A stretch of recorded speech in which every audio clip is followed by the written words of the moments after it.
Mga kapuso, panahon na naman ng bayaran sa eskwelahan.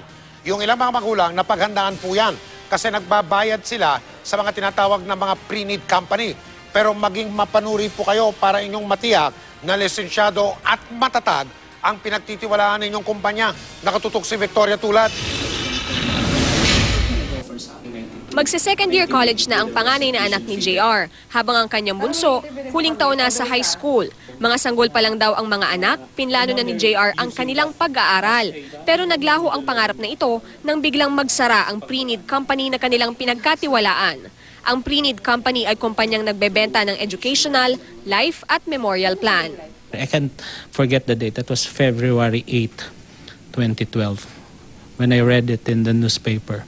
Yun yung expectation mo na for the first time nagagamitin mo na sana, tapos biglang hindi mo na magagamit. Imagine the frustration. Matinding samari ng loob ang nararamdaman ni Jaime. Bagaman napagtapos na niya ang mga anak, kinailangan daw nilang igapang ang pag-aaral ng mga supling. 2,000 yata yung college nung aking anak na panganay. Aba, hindi na ako makakubra. Sarado na raw. Hindi ko alam kung bakit sila nagsara.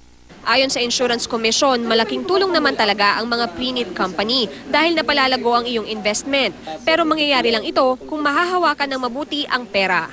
Ang isang pre-need company, usually kung nalulugi kung minsan kung mali yung pag-design ng kanilang produkto.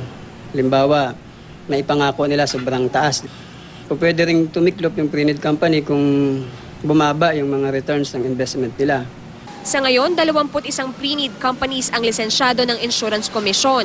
Para mabigyan ng permit, may minimum capital requirement na hinihingi ang komisyon. Dapat nakarehistro rin sa kanila ang mga sales agent.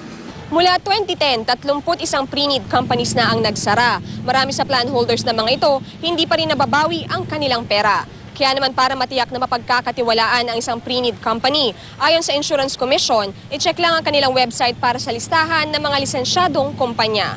Maaari ring dumulog sa ahensya para masuri ang reputasyon ng pre-need company. Paniguro ng Insurance Commission, taon-taon naman nilang nire-review ang kontrata ng mga ito. Victoria Tulad, Nakatutok, 24 Oras.